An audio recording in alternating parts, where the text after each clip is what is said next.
이사야 선지자의 이야기를 또 인용합니다. 기록된 바 보라, 내가 걸림돌과 그치는 바위를 시온에 두노니 그를 믿는 자는 부끄러움을 당하지 아니함과 같을 것이다. 예수 그리스도죠. 예수 그리스도를 보냈는데, 예, 행위로 의롭게 되려고 하는 사람, 믿음을 저버린 사람들은 오히려 큰 걸림돌이 되는 거죠. 예, 걸림돌이 되고 버린 돌이 되는 거고, 그러나 하나님께서 그 버린 돌을 가지고 코너스톤을 만들어서 하나님의 집을 이루는, 구원의 역사를 이루는 이 하나님의 뜻이 이미 이연되어 있었습니다. 그 말을 인용해서 유대인들의 모순을 지적했습니다. 그렇지만 바울의 소원은 유대인들이 예수 믿고 구원받는 것입니다.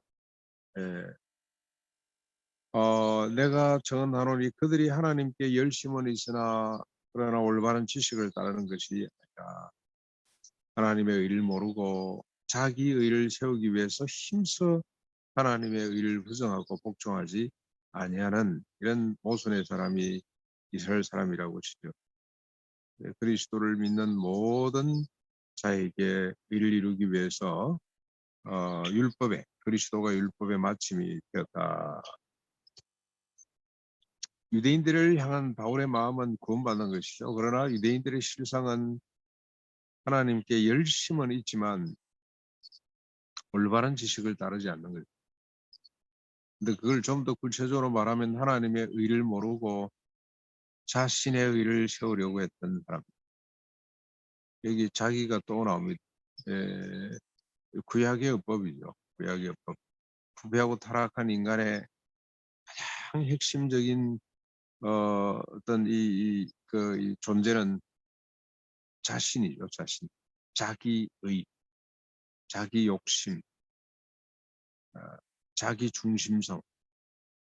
그걸 그 열심으로 하나님을 섬기는 것처럼 착각을 하는 거죠. 근데 저는 지금도 인간들은 이러고 있다는 생각을 합니다. 우리 예수 믿는 사람들 중에서도 내 자신도 이럴 때가 참 많다. 자기 의를 세우기 위해서 하나님의 의를 부정하는.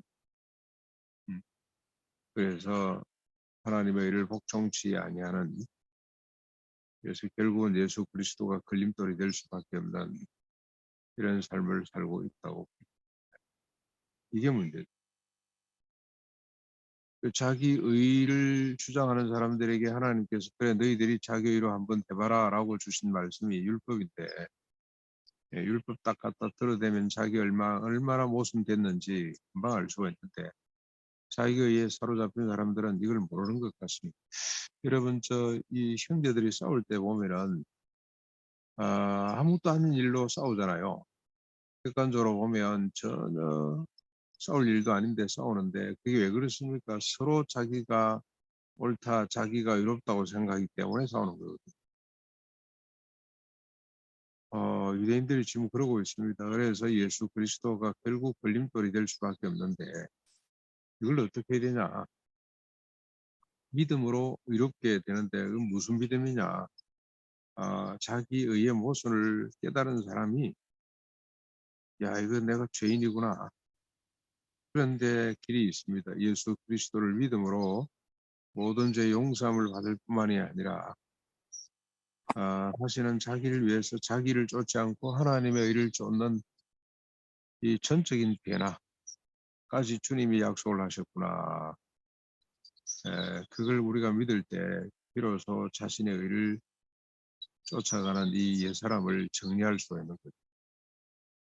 그래서 마지막 결론 4절이 그리스도는 모든 믿는 자에게 의를 이루기 위해서 율법의 마침이 된 것이다. 자기 의로 율법을 지킴으로 의롭게 되는 이 헛수고를 마무리하는 거죠. 어떻게? 믿음으로. 믿는 자에게 의를 주시는 예수 그리스도. 이분이 해답입니다. 오늘도 우리가 믿음으로 의롭게 된 자로, 믿음으로 의롭게 된 자로, 우리 행위가 아닙니다. 자기 의가 아니고 하나님의 의를 따르는 복종하라고 되어 있습니다만, 하나님의 의를 복종하는 하나님의 뜻이죠. 자신의 뜻이 아니라 하나님의 뜻을 따라 복종하는 자가 되는 그런 아름다운 삶을 살았으면 좋겠습니다. 오늘도 우리가 기도하면서 한번 깊이 묵상했으면 좋겠습니다. 오늘도 내가 내 의를, 내 뜻을 이루려고 하는지, 하나님의 뜻을 이루려고 하는지 살피고, 믿음이 필요하죠.